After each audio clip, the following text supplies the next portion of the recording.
Hello, everybody. Welcome to Reddit Roast number 57. We're recording on a Thursday today for a change. Apart from that, it'll be the usual profile evaluations, constructive criticism, a bit of sass maybe here and there as well. Mal, good to see you again. Good to see you today, Sam. Who have we got today? So today we've got a few interesting profiles. There's a first gen AI engineer from Brazil who volunteers at his local church.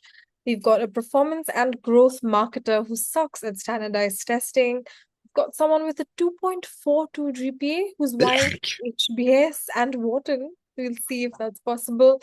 We've got a Mexican American who grew up in Cambodia for 15 years and is now a senior in the US, looking for deferred MBAs. And we're venturing a little away from the RMBA sub. We're going into our international MBA today, and we have an Indian construction engineer who's looking to pivot into consulting. And how often Right. have you seen that goal, Sam? A Um, lot, a lot. Let's see, but let's not jump ahead. Let's not get ahead of ourselves. Right. Should we talk about the first profile then? yes. Profile one. Um, Male, 28, first generation Brazilian immigrant, dual US Brazilian citizen, 6 years of work experience by fall 27, which is when OP is applying. Industry, OP works in GovTech and AI infrastructure, currently as a signal optimization engineer at a Series C scale up. Leads implementation, deployment, and management of AI adaptive signal control in US and Canada. Prior roles was support engineer at Q-Free, another GovTech infrastructure company, and was a civil engineering analyst at Kimley Horn. Leadership community, OP was also president of the is president of the fraternity alumni board, Mhm. and is also a caseworker at his church, it seems. Um, Yeah. Academics and test scores, Georgia Tech, civil engineering, GPA 3.31 with an upward trend. OP is PE licensed and has a GRE of 320, is retaking in July, targeting 328. Short-term goals, management consulting, government and the infrastructure practice at an MBB or Tier 2 consulting firm, or product management at companies at big tech. Target schools, Fuqua, Ross, MIT, and Haas. What do you think, Sam? Mm. Yeah, let's talk about academics first. Right, 3.31, it's not ideal. It's not a train wreck either, right? I like to use 3.6 as the rough guide as an average for sort of M7 MBA GPAs. Um, but it's got an upward trend and it's in a real subject, and Georgia Tech is a good, well-known school. So not bad, not a bad start. Definitely sort of recoverable, that GPA. Needs a strong GRE, needs a strong Mm. GRE. And I think OP is on track, right? 320 for the first test is pretty standard, honestly, for a first test. It's very, very common. Take that test a couple of times and get it up to a 328 in July. It does seem reasonable. A bit of a time crunch, maybe. That would only leave August, really, for full-time for MBA applications, could be a bit tight. But I think OP is on the right track there. Fingers crossed. So good luck on the retake, OP. Then professional, right? Very like interesting stuff here. The Series C scale up. I really like this. I feel like this is a very this sort of gov tech sector is a very sexy industry at the moment that schools are really really like. I'm going to be honest. I haven't got a clue what AI adaptive signal control across municipalities in the US means, or this Mm. particular piece in particular. No idea at all. Manage 72 intersections. Sorry, no idea what that means either. So I don't really understand OP's role. So OP, you are going to need to be very careful about explaining that role in your essays in a way that Joe Blogs will understand, and sort of slightly backward tech people like me will understand. But it looks like a solid career, for MBA applications. Demographic, really quite good. First generation is qualifies OP for a few different scholarships. Latin American, Brazilian immigrant, it gives sort of the URM sort of perspective, but dual US Brazilian citizen means work authorization in the US as well. So dream profile from a demographic perspective. In terms of extracurriculars, President of the fraternity alumni board could be interesting. Maybe it shows engagement with the school. It shows, it shows leadership experience that could be useful in essays. Ditto the caseworker.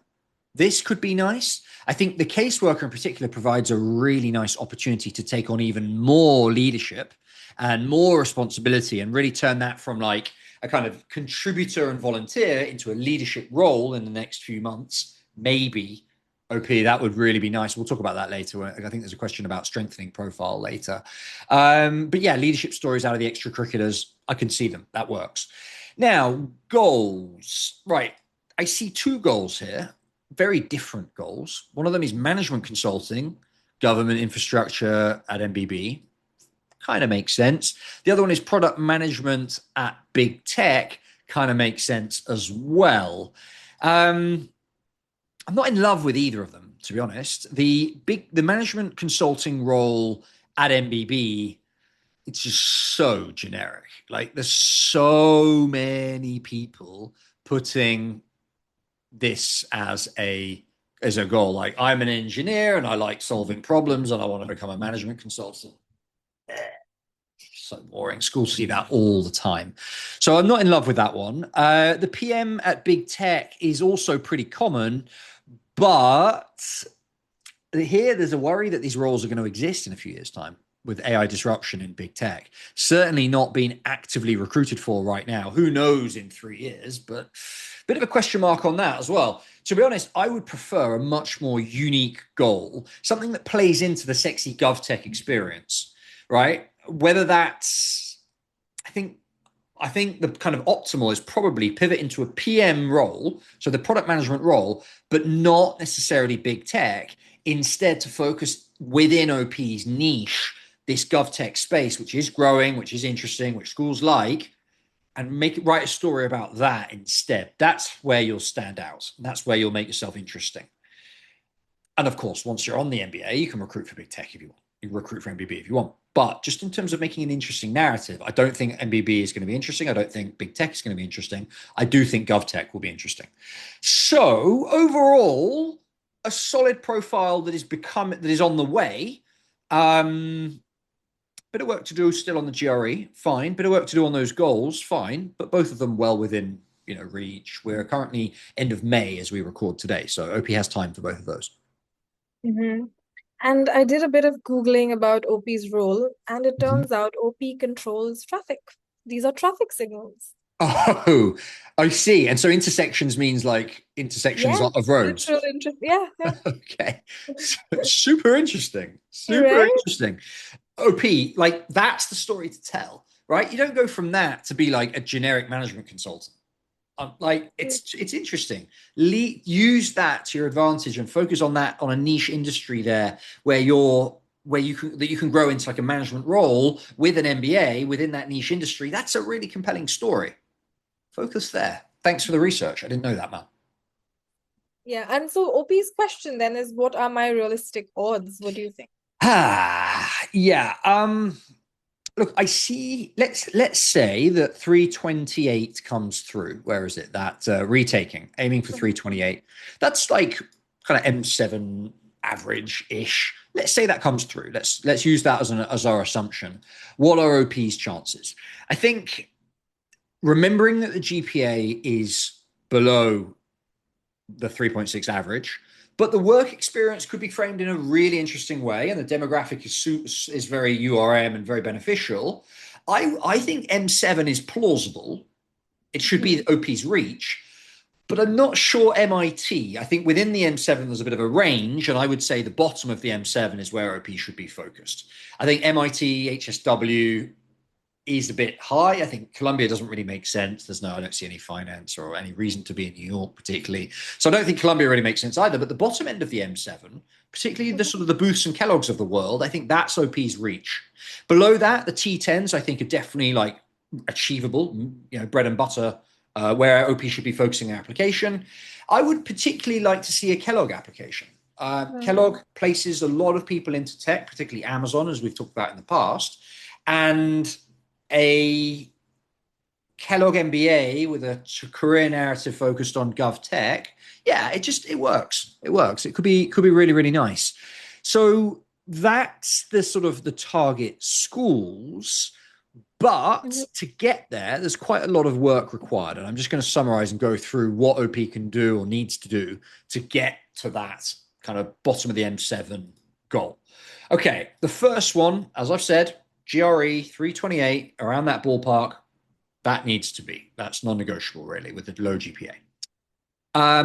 2, extracurriculars. The caseworker point I mentioned before, this could be made a lot stronger if it kind of evolved or morphed or was massaged into a leadership role, right? One thing is being a caseworker for like individual cases, already interesting, and maybe some leadership, but even better is if you oversee other caseworkers, right? Whether it's scheduling their shifts, allocating and delegating responsibilities, that kind of leadership management responsibility within this extracurricular would be beautiful if we can extract that or build that in the next few months.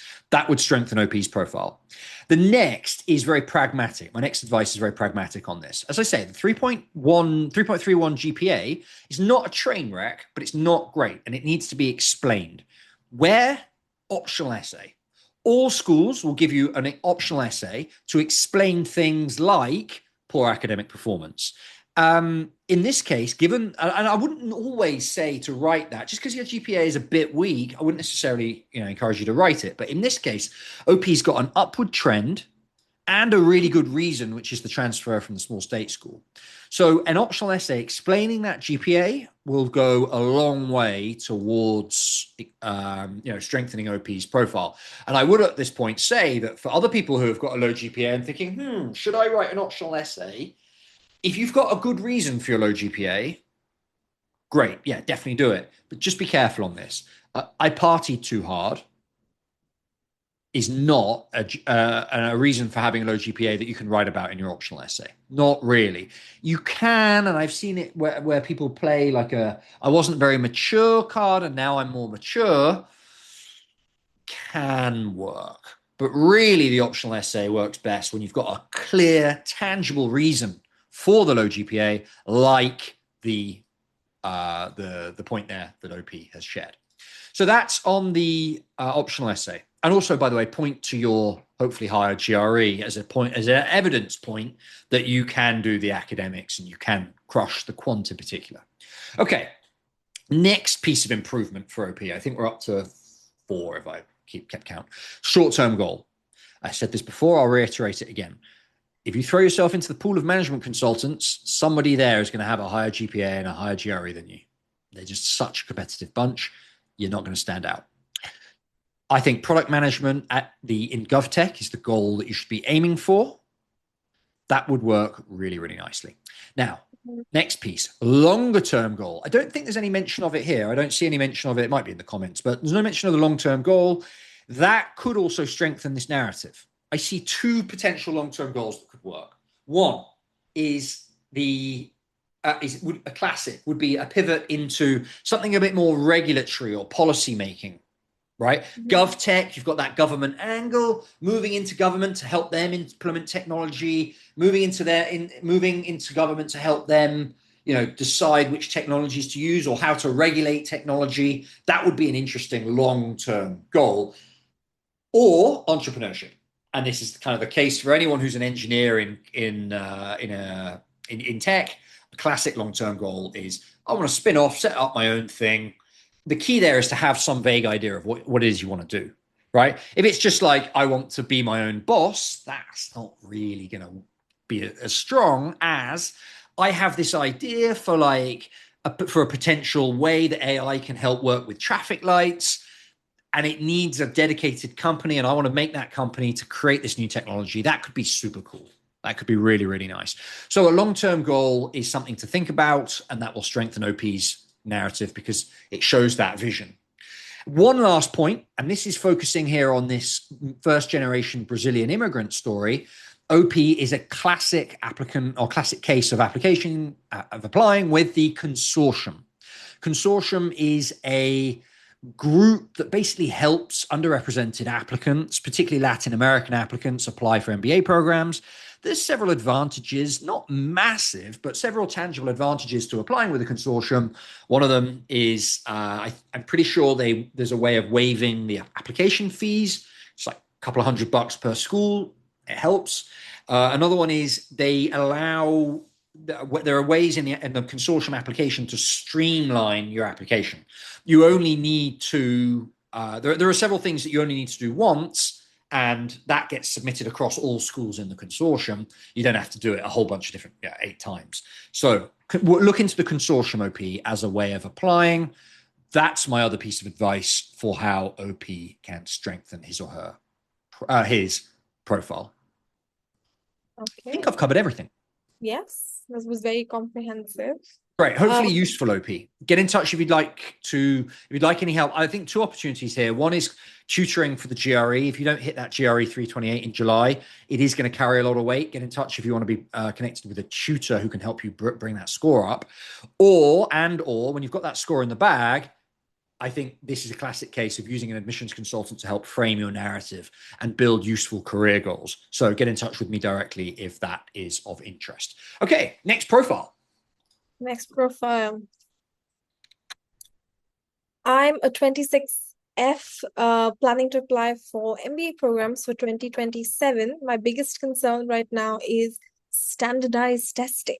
So OP says that she's always underperformed on standardized tests despite being a strong student. OP has graduated from Boston University with a 3.92 in business. So she's confident she can handle the academic rigor, but she struggles with timed exams. OP originally planned to start prepping earlier this year, but life got in the way, and OP's lost morale a little bit. The diagnostic score that OP is getting in the GRE is 307 with a 154 verbal, 153 quant. OP says quant's a little rusty, and vocab's not that strong either. Profile, originally from a small island in a Southeast Asian country. 3.92 GPA, we covered that. 4 years of experience in performance growth marketing across Southeast Asia. OP is based in Singapore. Southeast Asia's largest e-commerce marketplace is where OP works. Started off as a performance marketer and then got a horizontal promotion into a strategic leadership role in the 3rd year. OP is the youngest person on the team, moved to a tech startup and managed multi-million-dollar monthly budgets. OP was also promoted. I also see an interim head of marketing to the CEO role in there. Goals, OP wants long-term to return to Southeast Asia and build a company that empowers SMEs. Before that, OP's immediate post-MBA goal is to get into growth strategy and product marketing and work in US big tech. Target schools, Stanford, MIT, which are great for tech. Other target schools are HBS and Wharton, especially Wharton's Lauder program. Other schools OP is considering are Columbia, Haas, and Kellogg. A few questions, but before that, what's your take on this profile? Yeah, interesting profile. Lots of things to dig into here. Evaluating overall evaluation first. So academic 3.92 GPA is obviously strong. BU recognized, so that's strong. 307, it's actually, and I'll talk about this in more detail later, but it's actually not that bad for a diagnostic. If you've gone into that completely cold and you've scored a 307, it's not actually that bad. Yeah, we'll talk about it in detail in a minute. So academic potential is there for sure. Now professional, marketing / growth marketing is a difficult sector for MBAs. The challenge is you've got to show real impact, not just impressions.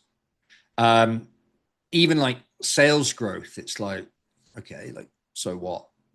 You need an outcome for this work. And a top tip for marketing applicants is to focus on the end result. So if you're selling something useful, more people have access to said item. said thing, said service, and they benefit from that in turn. So the point is, it is going to be difficult to focus on. In our team, we've got John Cheng, used to work at Ogilvy, and he's really focused and really good with marketing applicants. Not an area I'm particularly focused on, I'm particularly strong on, but it does just flag as like a challenge that OP needs to be very aware of. Demographic, URM, but I think, where was it? Where were we talking about the background? Originally from a small island in a Southeast Asian country. Not sure if I can get any diversity points here. Maybe, but it does depend on which island. I'm not sure you have any idea, but Southeast Asia generally is considered an ORM region, so it would have to be, quite unique. So extracurriculars, I don't see any. I haven't missed any, have I, Mal? No, I haven't seen any either. Yeah, this could be a worry. Could be a worry, especially if like life has got in the way. If you've stopped planning, if you stopped doing the GRE, you probably stopped our extracurriculars as well. I'm a bit worried there's no extracurriculars in there. That wouldn't be a positive at all. Goals are solid. The idea of returning to Southeast Asia and building a company that empowers SMEs is definitely there's an interesting story in there. I'm sure of it. Broaden experience in growth strategy and work in big tech. In other words, same role, pivot into big tech. That can work. Certainly, good reason for like why MBA in there. I like that. So basically, a strong profile overall, except for this challenge with the GRE, which I'm not sure is that much of a challenge. It's just a diagnostic, and yeah, we'll see. Okay. And OP's question is it realistic to raise my GRE from 307 to a competitive score by August? And do you have any study tips for that? Yeah. Look, I'm not a GRE GMAT tutor at all. We have GMAT GRE tutors in the team, and they're excellent, and they will have a very strong opinion on this. I would just generally say, yes, it's doable. A 307 is not a train wreck for going in cold to the GRE. It's really not that bad. I've seen stories of people adding 10, 15 points from cold score to final score many times. That's definitely doable. You'd have to ask a GMAT tutor about how, or a GRE tutor about how, but it can be done. And by the way, contact Mario or Rowan in our team. You can do that via the website if you'd like to speak to them about that. The question for me, as somebody who kind of takes over typically after the GRE is complete, it's a timing issue. You can get, as I say, 10, 15 points onto a cold score is very doable, but it takes time. Typically a couple of months, very common. 2 or 3 months. We're end of May, June, July, August, early September is the deadlines. You got 3 months till the deadlines, and you're probably going to need 2, maybe even 3 of those for the GRE prep. Are you going to hit round 1? That is the question. And I think that sets up question 2, right? Yeah, round 1 or round 2. Yeah, this is it. So basically, if you can get the GRE to a level that you're like, this is about as high as I'm going to get, sure, shoot for round 1. If standardized testing is not your thing, and you have 3 months now until round 1, my gut says you're probably going to be applying in round 2. And that's fine. A lot of people online saying, oh, round 1's better than round 2. Like, it's a lazy oversimplification. In general, I think somebody crunched the numbers on this, and there's something like a 3% higher chance of admit in round 1 versus round 2. That's nothing. That's way less than I would argue that's just offset by the fact that R1 is full of very kind of over-prepared people who tend to do everything else well. That easily explains the difference. The fact that it's round 2, I'm not worried about it here. Just apply when your score is where it needs to be. Preferably not in round 3. That's a different conversation entirely. That's a minefield. But round 2 versus round 1, just apply in round 2 if you need to. Apply when your score is where it needs to be. If you get to, I would say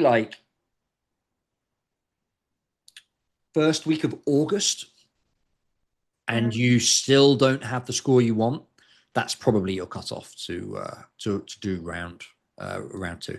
I like to say for a three school application, to do, really solid three school application, 8 to 10 weeks. Mhm. So that's the debate. It'll see how it basically comes down to how long testing takes. Yeah, and what score do you think would make OP competitive for those programs? Yeah. I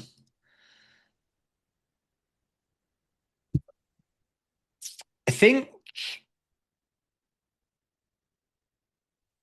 the GRE for M7 with the rest of the profile, so decent GPA from BU, marketing background, which is difficult but can be sold, no extracurriculars really to talk about. I think OP needs a GRE that is at least in line with the school averages.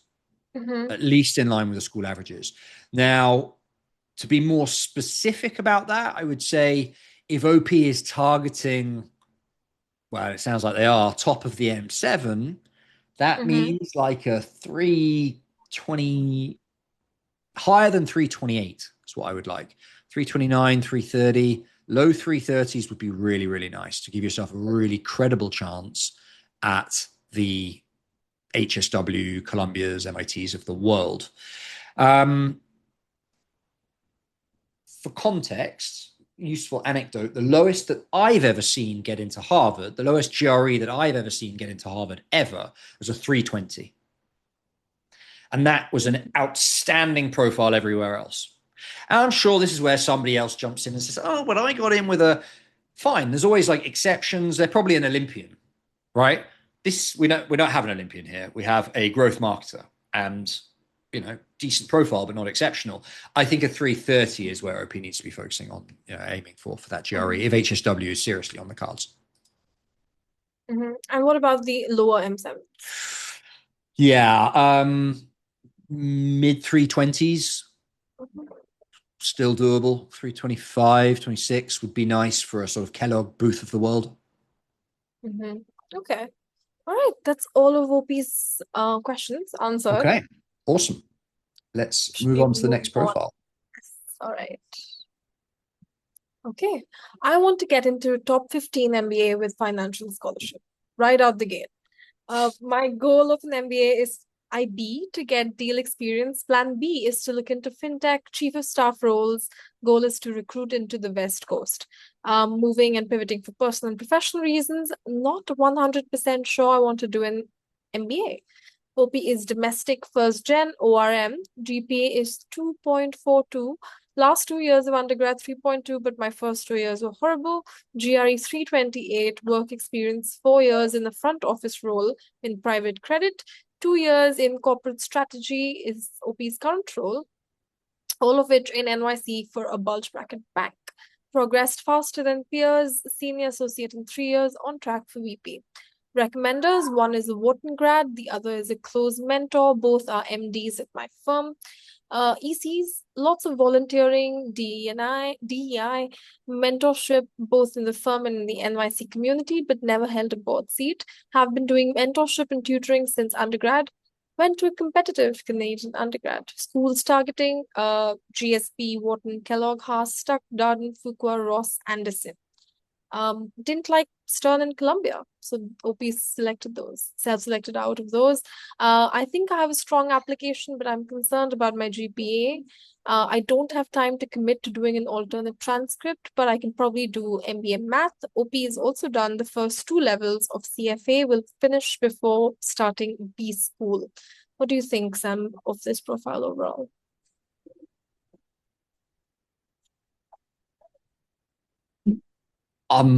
Yeah, I'm not sure what to say. A bit of entitlement in there. Like, all right, well, let's go through it, right? 2.41, but doesn't want to go for sticker unless it's a Harvard Stanford. I don't know how to say this, OP, but just forget about Harvard or Stanford with a 2.42 GPA working in banking, I'm afraid. Okay, sorry, let's go through it. 2.41, yeah, that's a problem. A 328 is solid, but it's still like only average for M7. So I don't So academically, like, meh, not great. Professional. Now, good professional experience, particularly the corporate strategy role at a bulge bracket bank. That is an interesting pre-MBA role, both from the corporate strategy perspective. That's a very typical pre-MBA skill, sort of, a function. Bulge bracket bank, great brand. And I see promotions in there as well, and early and on track for VP. So really good from a promotional perspective. And then great recommenders also linked to that role. So professionally strong, academically weak is what I'm seeing, at the moment. Fine. Demographic, overrepresented, OP says. First generation helps a little bit. I wonder if there's maybe if it links to the GPA story, perhaps. I'm imagining like parents without the means to throw money at a problem during undergrad, and that may be linked to why the GPA is weak. I'm not sure exactly, but the ORM except for the first gen factor. Okay, extracurriculars.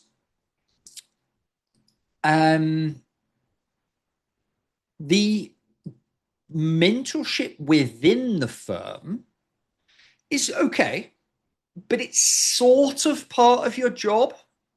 Arguably, you're already in the firm and you're definitely, you're not doing this for free. Somebody somewhere is paying you indirectly for that mentorship. So it kind of counts. But the big one is the mentorship in the New York community.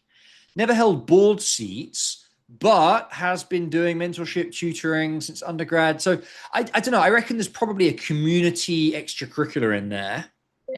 I suspect. I think extracurriculars are probably a small plus for OP's profile. Goals. If I am understanding this correctly, and correct me if I'm wrong, it sounds like it's a pivot from corporate strategy at a bulge bracket investment bank to front office at a bulge bracket investment bank. That's quite interesting. Honestly, not something I've seen before. And I work with a lot of investment banking candidates. And especially, and those fintech chief of staff roles is a great plan B as well. So I like that from a goals perspective. I think OP's in a reasonable position here. It should be said that if West Coast is your recruitment goal, it would make a lot of sense to be on the West Coast for your MBA, focusing on the West Coast schools. Haas particularly jumps to mind here. As I say, I don't think Stanford with a 2.42 is realistic. You might be able to swing it with Haas. USC Marshall maybe is another sort of West Coast school. UCLA Anderson potentially. I do think that if the West Coast investment banking goal is firm, then the West Coast schools really ought to be on OP's radar front and center. In terms of, so where does that leave us overall? Basically, like a really good professional profile, pretty beige, average for most other things, very weak GPA is where we stand. Will that professional work offset the GPA a bit? Is it enough to get into Harvard and Stanford? Probably not. Mm-hmm. One of OP's questions is about the chances of getting into a top program and scholarships. What do you think? Bit of a tough one. Like, it depends define top programs. That's the thing. Like, and I think OP's maybe been deliberately vague, and that's fair. Getting into a top program with a 2.42, I would say, particularly, let's say West Coast for the sake of argument, I think Haas are probably still going to balk at that GPA. But everything that's ranked below Haas on the West Coast is plausible. Anderson, USC Marshall, etc. That's doable. I think the financial aid scholarships is a bit of an interesting question. Like, are you going to get need-based when you're working at an investment bank and before that in private credit? I don't think, they're going to look at your salary. I don't think it's going to be easy. You're not an obvious candidate for a need-based scholarship. Maybe they'll look back a bit further and you'd like play into that first gen piece potentially, but I don't see it personally. I'm not sure about that at all. What about, and then the other main batch of scholarships are merit-based scholarships. Are you going to get a merit-based scholarship with a 2.42? Probably not either. So I think OP is probably better off, putting some money aside and aiming to go into this with a plan to pay a little bit of tuition fee. Yeah, I know it's probably not what OP wants to hear, but I think like UCLA Anderson with a small scholarship is probably the best outcome here. And is there anything OP can do to improve those chances? Yeah, there's a few things. I mean, basically everything that mitigates the GPA. The first one is a really good optional essay explaining why. Um, good reasons why: deaths, illnesses, that kind of stuff. Bad reasons why, like I partied too hard. Like that's going to be important. So that's one. The optional essay. The upward trend is your friend as well. I should add that. Where was it? The 3.2, I think. The last, yeah, here, Yeah, last 2 years. So it looks like there's an upward trend there. Upward trend is your friend. Use that in your optional essay. That's one thing that OP can do to strengthen its profile. There's a mention of MBA math as well. I don't have time for here. I don't have time for the alternates. Fine, but can probably do MBA math. Great, go for it. Go for it. That will help a bit. Better, the high impact things you can do. That third level of the CFA will count for a lot. Third level is obviously the final level of the CFA. Clearing the third level CFA after your name on LinkedIn, that will help tangibly. And then the other thing is get that GRE even higher. Like a 328, yeah, it's nice. It's not amazing. It's not amazing. That's the biggest thing that's going to offset the GPA. Why? Because these are the two academic things they have to submit to the rankings. The things they get ranked on: average GPA, average GRE, post-MBA salaries, and a bunch of other stuff as well. But those are the two key academic factors that they have to submit to the rankings. If one's low, the other one needs to be high. So that's the other thing, and probably the biggest lever that OP can pull is maybe take that GRE again. Okay. I think we've answered OP's questions. Cool. Is there, I see one in there about with any schools to add for IB. Do you have any suggestions for that? OP didn't like Stern and Columbia. The key sort of clear, like underrated finance schools: NYU, Booth. Columbia is not underrated, but like it's obvious from a finance perspective. Booth, because Chicago is a real finance hub, and Chicago University has got a heritage in finance. But OP seems to be targeting West Coast, and ought to be targeting West Coast if that's where he or she wants to land. Bit of a trade-off here, I think. Focusing on the schools that are really strong in finance, NYU, Booth, or the schools that are West Coast, Pass, UCLA, Anderson, USC Marshall, etc. Bit of a trade-off there. I guess what OP will do is probably apply to all of them, see where the chips land. And I think that's, frankly, probably the best approach. Okay. All right. That's everything. I think we can move on to our next profile. Cool. Let's do it. This one's quite short and sweet. Deferred profile for M7s. GPA 3.95 from a no-name school in finance. GMAT 705. OP's demographic is URM plus first gen. Work experience, boutique IB as a freshman, search fund as a sophomore, and corp dev at F50 as a junior. Extracurriculars have quite a couple leadership positions with large impact on campus: resident assistant, investment club.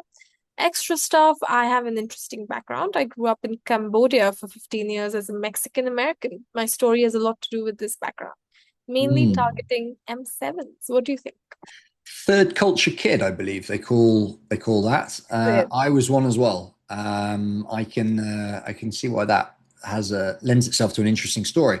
Okay, so let's go through the profile. As you say, very, very short, but short and sweet. It's got a lot of the info we need. Academic, 3.95, very, very nice. No name school, No, I like to tell people that they get away with that. If you can break into a cool job, pre-MBA, Mm-hmm. you secure a cool offer, then the no-name brand school won't do any harm. You can compensate for it with a brand, in the next few years. 705 is strong, very strong. Sort of, yeah, you see deferred MBA candidates tend to have higher GMAT scores because they're still in study mode. They have the time to study, blah, blah, blah. But whatever, 705 is strong for sure. So that's academic. Great start. Professional. Internships, right? Boutique investment banking, there's a freshman. Search fund as a sophomore. Corp dev at Fortune 50 as a junior. Really good, broad, useful, typical pre-MBA internships. Really, really nice. We're doing really well so far. Not clear, though, whether OP has converted any of those into a job offer for the next 3 or so years, and that will obviously be a big factor. We'll talk about that in a moment. Deferred, yeah.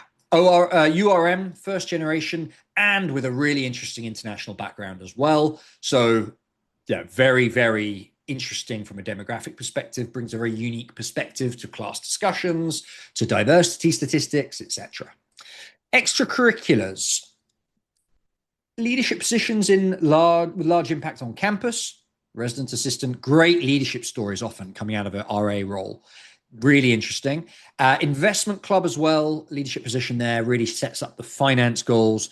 Very typical origin story for a finance career is I was in the investment club and I realized something, I realized finance can have a great impact on society. And that was why I focused on X and Y internships and decided to then tailor my career to some particular finance niche. Really useful extracurriculars from a career narrative perspective. Great.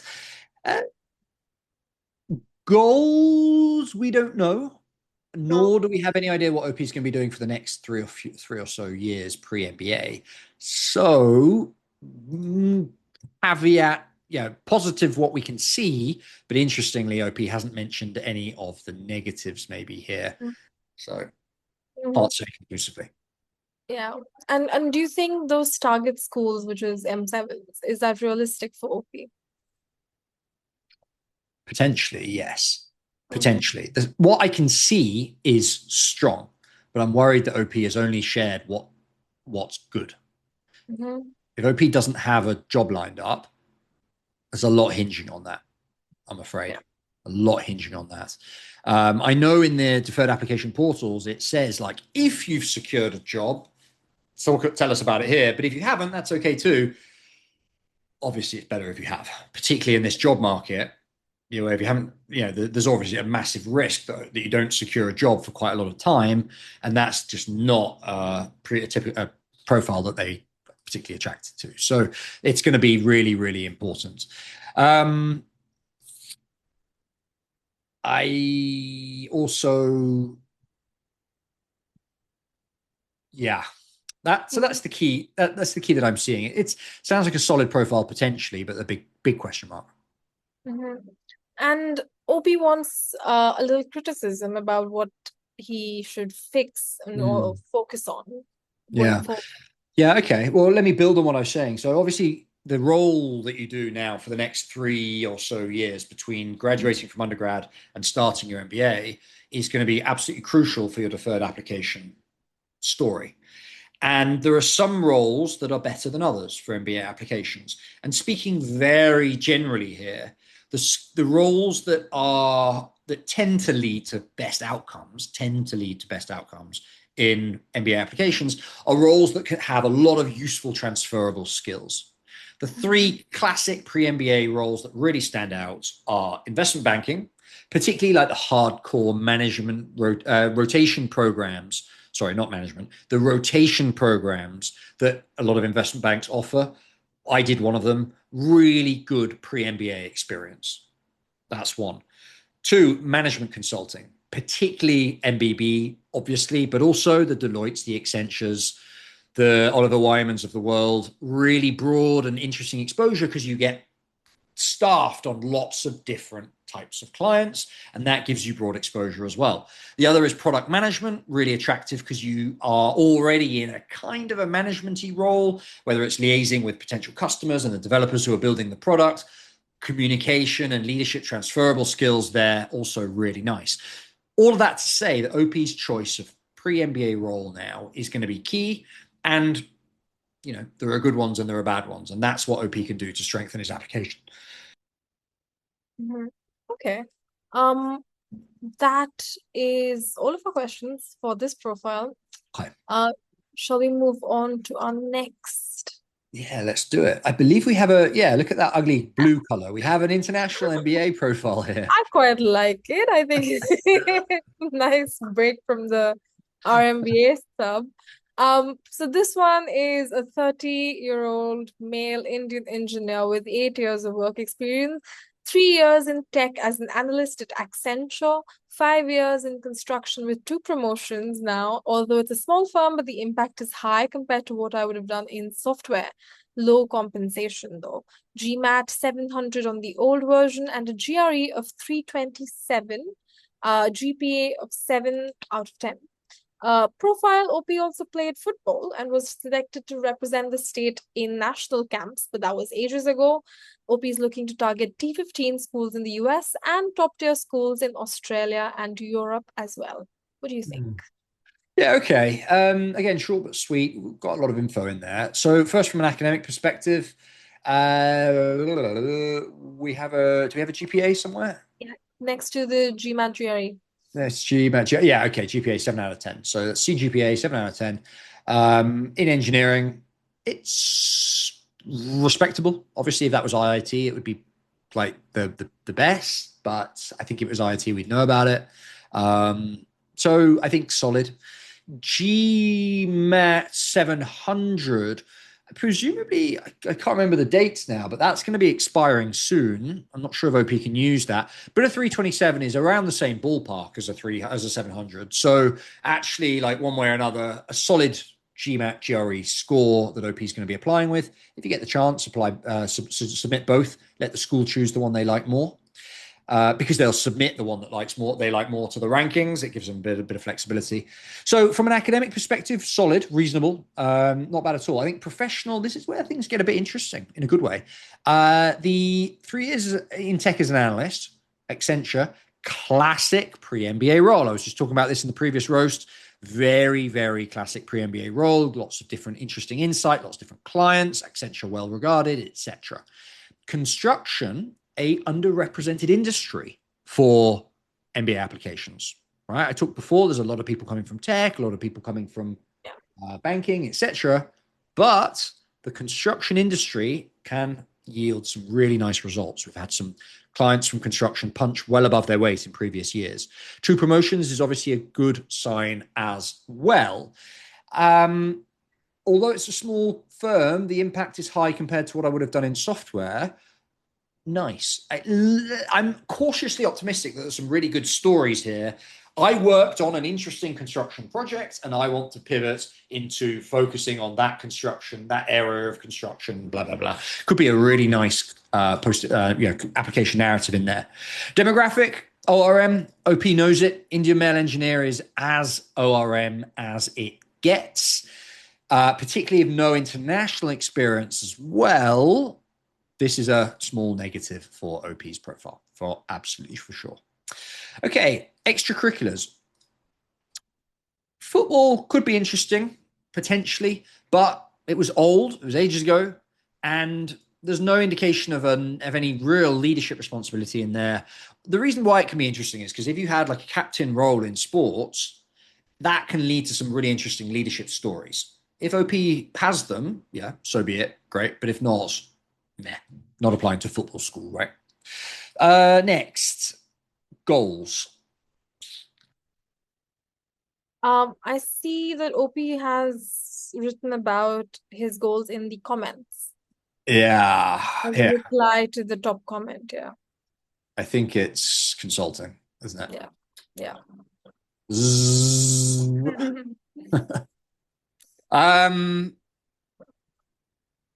Engineer to management consulting, Indian male engineer to management consulting is about the most boring and common narrative in existence in MBA applications. You've got interesting things about your profile. That is not one of them. And I would steer you away from management consulting as your goal. I really, really would. You've got interesting work experience. Use it to your advantage. Seriously, there's some really cool stuff happening in construction technology right now. Companies, Boxable, Icon, doing like 3D printing of houses, modular housing. There's some super interesting stuff happening in construction, and nobody can afford to buy a house. So like, there's a story here for sure. Why would you go management consulting? Just forget it. So I would say lean into that construction technology goal, maybe like a corporate strategy type role in construction in construction technology. That's an interesting goal. That's where I think you should be focused. So overall, there are chances for where OP's aiming if he plays his cards right. Okay, and what about the T15 and the international schools then? Yeah. So from the T15s, I'm a bit hesitant. Obviously, the landscape for work authorizations, etc., for Indians in America right now is not easy. And a 327 is okay, but it's not outstanding. The T15s are going to have a lot of other people they can choose from with higher stats from that Indian male engineer pool. That I'm not sure that's going to work. But I think the Australia, Europe, UK pool maybe is more likely. Maybe is more possible. They tend to have slightly lower averages and they focus a bit more on work experience, which is where OP is strong. And they are also, because they're shorter programs often, they're open to people with more work experience. So there's a better fit, I think, with the European schools in particular, the Europe, UK, Australia schools in particular. Now let's narrow down, right? Australia, look, frankly, Australia, the bar is a little bit lower. Could be plausible. Within Europe, the main schools in Europe, like we're talking HEC and INSEAD, French, and having French is a big, big plus. I don't see any mention of language in here. Could be an issue. UK is where I think OP can succeed. It's got a good balance of slightly lower stats required, more friendly visa and work authorization regime, particularly for Indians. I think OP should be focusing on the UK schools. Mm-hmm. Okay. And is there any advice you have on what more OP can do to be acceptable to the T15 MBAs? Yeah, I do have some tips here that I made a note of. The first one is, I mean, it's all kind of very usual stuff. The first one is fix the goals. As I said, management consulting, not interesting, forget about it. Two, the GMAT is okay. The GRE, sorry, is okay, but it's not great. 3 or 4 points on that would make a big difference. Three, the leadership roles in the extracurriculars. I mentioned this before. At the moment, it looks like only extracurriculars that are there are old and there's no leadership. So I would like new, relevant extracurriculars with leadership would be great. Start coaching football, for example. Find a local team near you and offer to coach the under 10s or whatever. That would be interesting leadership and extracurricular experience. Shows that you get involved in your community, etc. A big thing for business schools. And then the other thing is all of the schools, whether it's the US, Australia, Europe, UK, will value international experience. Maybe OP has some, particularly I'm looking at Accenture, like an international client with Accenture is a bit of international experience. But if not, any opportunities you can get between now and applying to secure some international experience would be a big, big plus for OP's profile. The UK schools, it's really, really important that you've got international experience. They pride themselves on bringing people from all over the world. And if you can show that you've interacted and lived and worked with people from lots of different places, it will be a big plus for your profile for those UK schools, which, as I say, I think make the most sense for OP's profile. Mm-hmm. Okay. That's all of our profiles for today, Sam.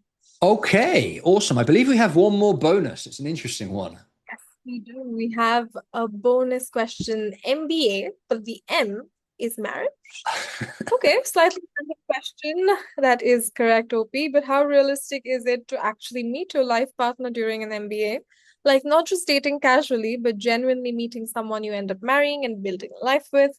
I know people joke about ring by spring in some programs, but I'm curious about how common this is actually across M7s, NCADs, and similar programs.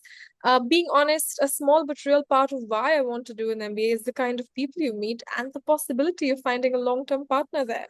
Is that a reasonable expectation to have going in, or is this something that just happens occasionally and shouldn't really factor into your thinking? I am so curious to know what you think about this. Well, I'm going to provide some data to a very, um, not, not typically data-based question. In my MBA, of 320 or so people, there were 5 marriages. Hmm. So the short answer is yes, it really does happen. Let's think about 5 marriages out of 320 people. That's 10 people getting married. We had a very sociable cohort, so it's probably on the higher end, but whatever. 10 people getting married out of 320. I make that to be 3.125% of people on our cohort got married.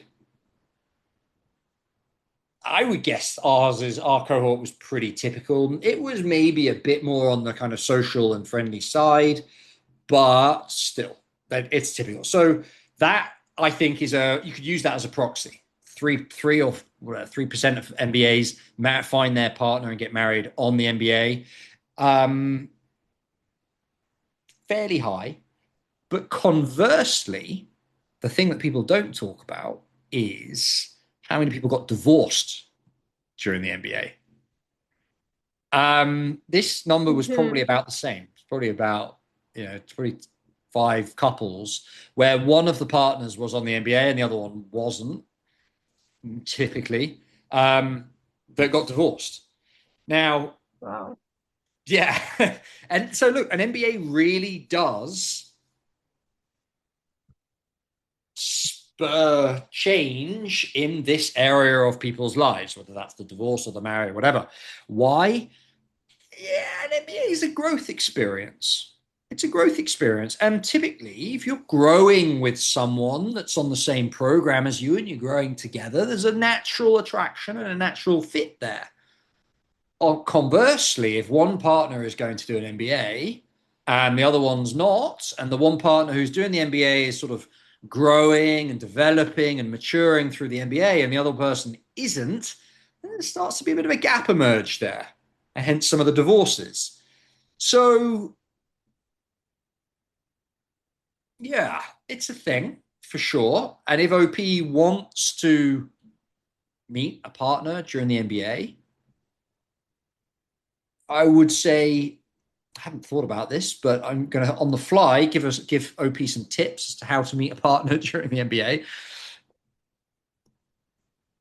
Schools, remember that you're going to university here, and schools that give you exposure or interactions with non-MBAs as well are obviously going to meet a lot more people, and maybe there the chances are higher. I would say that INSEAD, for example, is not attached to another university. So it's your MBAs or bust. Whereas if you go to Oxford, for example, yeah, you've got an Oxford MBA cohort, but you've also got the whole rest of the university out there as well. That will be a big factor. Maybe slightly more nuanced is like, how sociable are you going to be going into the MBA? If you are leveraged up, debt to the eyeballs, and you've got to secure a career transition, you're not perhaps going to be so focused on dating. If you go to a school that is, you're with a decent scholarship that you're very well prepared for academically, don't have to work quite so hard during the program, then maybe you got a bit more time for dating. I would say that's another factor. And then the other thing I would say, just off the top of my head here, is if you do meet somebody during the program or on the program or from the wider university, where are you going to set roots? So if you, for example, plan to live long term on the West Coast, you're much more likely to find a partner who with the same life plan as you if you go to an MBA on the West Coast, right? If you go to HEC Paris and you're determined to live in, I don't know, California, the chances are less that you're going to find someone who matches your life plans. Not a science at all. Not really, but there's a few things. And I hope that helps, OP. And certainly an interesting question. I think one thing I will say is you're not on your own. 60 people liking this post. It doesn't get talked about in MBA admissions very much because whatever, we're focused on the academics of it. But a hell of a lot of people are going to do their MBA to broaden out their network, including their social network, including their potential for partners. Right.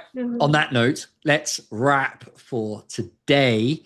Great roast, great set of profiles. As usual, Mal, thank you so much for your help. If you've enjoyed today's roast, like the videos, subscribe to the channel. We post roasts every week. Normally it's Friday. Today it's Thursday.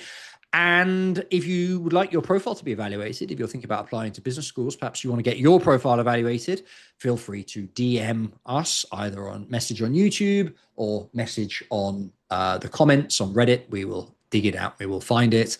I would just end by, I've just spotted that comment there. You can meet the love of your life at McDonald's. Give that a little upvote as well. Fair. All right, Mal. You should second most highest voted comment as well. Most importantly, are you hot? Yeah, that does make a difference, I would assume. But See you next week. all right, see you next week, Sam.